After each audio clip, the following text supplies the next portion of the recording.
బాధిత మహిళ శిరీషను ఫోన్లో పరామర్శించిన సీఎం చంద్రబాబు. నారాయణపురంలో జరిగిన ఘటన గురించి మహిళను అడిగి తెలుసుకున్న సీఎం చంద్రబాబు. ధైర్యంగా ఉండాలని శిరీషకు సూచించిన సీఎం చంద్రబాబు. బాధిత మహిళకు 5 లక్షల ఆర్థిక సాయం చేసిన సీఎం.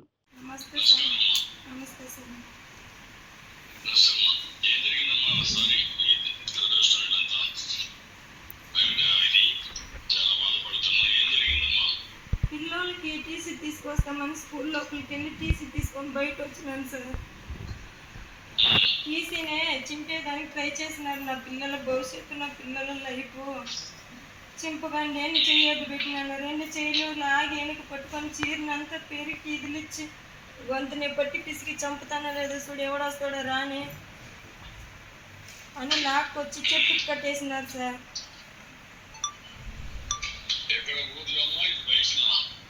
వాళ్ళ ఇంటికి నేరుగానే రోడ్డు పక్కనే ఒక 200 మంది చూసినారు సార్. చూసి చూడనట్లు పోయేవాళ్ళు. ఇది లైవ్ చేసినట్టు నాకు కూడా తెలియదు. నిన్న పోలీస్ స్టేషన్కి వస్తే అక్కడ చూసినాను నేను సెల్లులో వీడియో.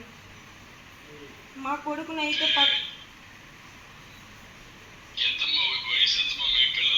మా పిల్లల వయసు పెద్ద పాప 11 ఏండ్లు, చిన్న పాప 9 ఏండ్లు, కొడుకు 5 ఏండ్లు. అప్పు తీసుకున్నామనేసి మా భర్తని ఫస్ట్ టైము ఇక్కడ ఖాళీగా ఉంటే మన పెద్ద పాపను అక్కడ చేర్చేసి సేఫ్టీగా పోయి ఏదో ఇంట్లో పని చేసుకొని అప్పు తీర్చుకుంటామని నా ఇదికి నేను ఉన్నాను సార్. 5th క్లాస్ అయింది, 6th క్లాస్ పోతుంది. పెద్ద పాప హ్యాండిక్యాప్. మీరు ఇచ్చే పెన్షన్తోనే ఆ పాప ఈ మారి దాడి చేసే వాళ్ళతో 1వ తేదీ వస్తే పెన్షన్ తీస్తే చేతిలో నుంచి లాక్కొని ఉండరు. ఒక కాయ పండు ఏది తినేదానికి కాదు. ఆ పాప డబ్బులు కూడా అప్పులకు జమ చేసేవాళ్ళం. ఆ పాప ఫోన్ చేసి అమ్మ ఈ మారి డబ్బులు పెరుకున్నారని నేర్చుకొని చేసుకుంటూ మన పిల్లల దగ్గరికి మనం వెళ్ళిపోదామని నేను పొద్దున్నే టీసీ తీసుకువస్తామని బయట తీసుకొని వస్తే ఈ మారి చేసినారు సార్.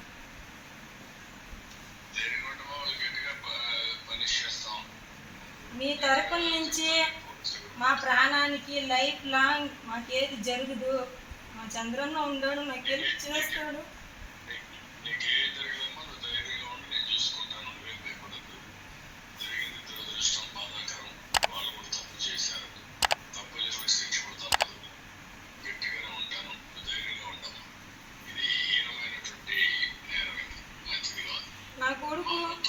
నా కొడుకు వాళ్ళ కాళ్ళు పట్టుకున్నాడు సార్. మా అమ్మని ఏమి చేయకండి, నా పిల్లోడికి 5 ఏళ్ళ వయసు సార్.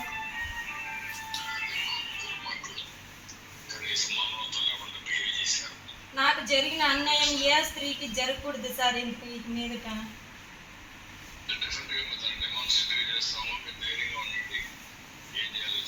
నాకు ఇప్పుడు కూడా నమ్మకం లేదు సార్. ఎప్పుడో ఇక్కడ ఖాళీగా ఉంటే మన పెద్ద పాపను అక్కడ చేర్చేసి సేఫ్టీగా పోయి ఏదో ఇంట్లో పని చేసుకొని అప్పు తీర్చుకుంటామని నా ఇదికి నేను ఉన్నాను సార్.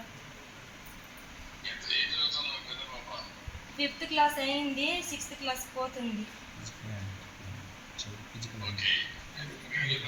పెద్ద పాప హ్యాండిక్యాప్.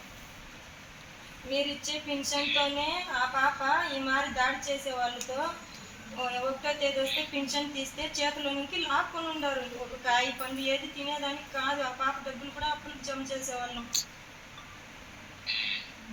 ఆ పాప ఫోన్ చేసి అమ్మ ఈ మారి డబ్బులు పెరుకున్నారని నేర్చుకొని చేసుకుంటూ మన పిల్లల దగ్గరికి మనం వెళ్ళిపోదామని నేను పొద్దున్నే టీసీ తీసుకువస్తామని బయట తీసుకొని వస్తే ఈ మారి చేసినారు సార్.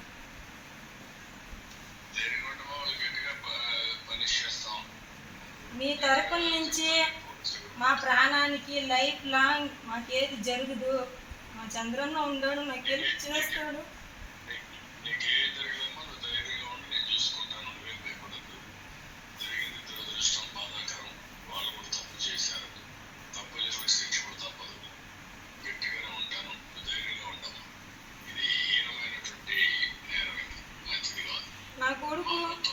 నా కొడుకు వాళ్ళ కాళ్ళు పట్టుకున్నాడు సార్. మా అమ్మని ఏమి చేయకండి, నా పిల్లోడికి 5 ఏళ్ళ వయసు సార్.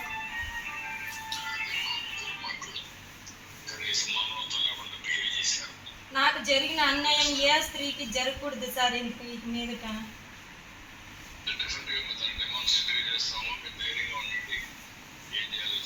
నాకు ఇప్పుడు కూడా నమ్మకం లేదు సార్. ఎప్పుడో ఒక చోట చంపే అసభ్యంగా మాట్లాడేవాళ్ళు. ఇంట్లో మా ఇంటి ఆయన లేని సమయంలో మా ఇంటి ఆయన ఆ టెన్షన్ తట్టుకోలేకుండా వెళ్ళిపోయినాడు బయట కూలి పని చేసుకునేదానికి. ఒక నెల ఇంట్లో ఉన్నాను నేను. అమ్మ వాళ్ళ ఇంటికి వెళ్ళినాను. అక్కడ కూడా వచ్చి బెదిరించేవాళ్ళు. 1 సంవత్సరం నుంచి టార్చర్ తట్టుకునేదానికి మా ఇంటి ఆయన 2 సార్లు పాయసం తీసి పెట్టుకొని దగ్గర కాళ్ళు పట్టుకున్న పిల్లలకు తండ్రిగా ఉండాలని నువ్వు చావుకొని నేను నిలదీసినాను. ఈరోజు నా మొగుడు ప్రాణంతోనే ఉన్నాడు. మేమిద్దరైతే ఒకరినొకరు చూసుకోలేదు. మా పిల్లల దగ్గర కూడా వచ్చేవాడు కదా. ఎందుకంటే నన్ను ఎదుర్కొని తిరిగేవాళ్ళు. నేను వచ్చేది పోయేది చూసుకుని ఉండేవాళ్ళు. దీన్ని పట్టుకుంటే వీళ్ళ భర్త దొరుకుతారని.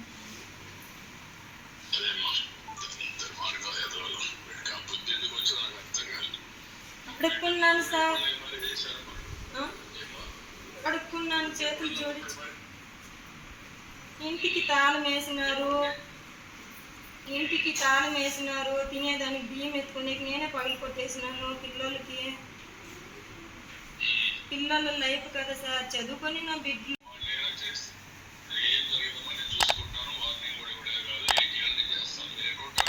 నారాయణపురంలో సార్.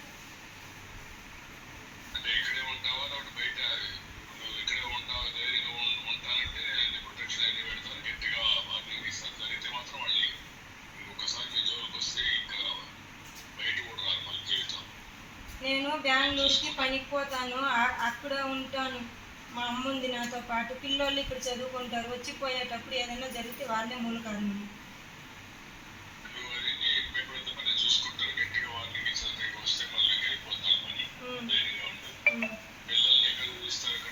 మాకు విజయలాపురం హాస్టల్లో సీట్ కావాలా. మా పెద్ద పాపకు 2 పిల్లలు గవర్నమెంట్ స్కూల్లో పోతారు. కెంచన్బల్లో.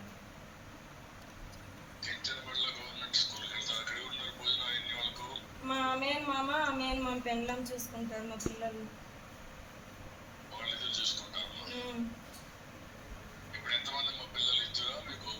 ముగ్గురు సార్. 2 ఆడపిల్లలు, ఒక పాప హ్యాండిక్యాప్ అని. తర్వాత 2 బాగా పుట్టారు సార్.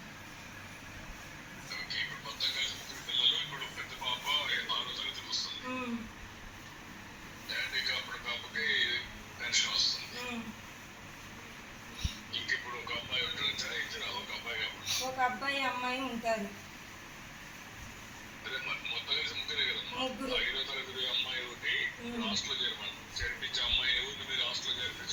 మధుశ్రీ పెద్ద పాప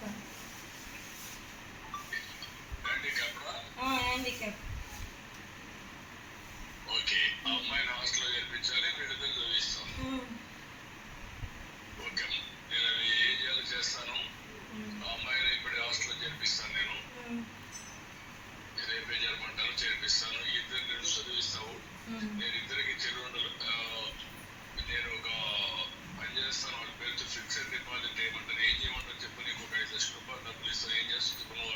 నా పిల్లల చదువు పెట్టాను సార్. నా పిల్లల లైఫ్ గురించి నన్ను చాలా మార్చేసుకోండి సార్. నేను